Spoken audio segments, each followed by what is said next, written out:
సరే అయితే నాకు కాల్ చేయి, నేను పికప్ చేసుకుంటాను. ఓకేనా? రే బయలుదేరిపోయాను రా, వెయిట్ చేయి. అన్నట్టు అక్కడ చూడు, రెంట్ పెట్టాను. బాబు అన్న రాగానే అతనికి ఇచ్చేయి. సరే. అయ్యో కీస్ కీస్ కీస్ మర్చిపోయాను.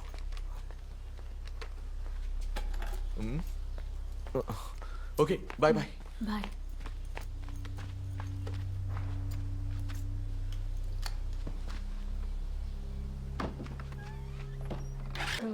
ఎవర్రా? కొత్త అడ్మిషన్ రా. ఎవరు? కోటయం. ఓ సింగిల్ రా. హే, సార్ ఇక్కడ నీతు అనే అమ్మాయి అడ్మిట్ అయింది కదా, ఏ రూము? మీరు వేరే డీటెయిల్స్ ఏమైనా చెప్పారంటే. ఆ చేతనూరు కేసు అమ్మాయి. ఓ అది సి బ్లాక్ సార్. అది ఎక్కడుంది? రై నువ్వు నేను తీసుకుంటావా? తీసుకెళ్తాను. సి బ్లాక్ 3rd ఫ్లోర్ లో ఐసీయూకి రైట్ సైడ్ లో ఉంది. మీరెందుకు భయపడుతున్నారు? మీడియా మొత్తం మీ సపోర్ట్ లోనే ఉంది. మీరు భయపడకండి.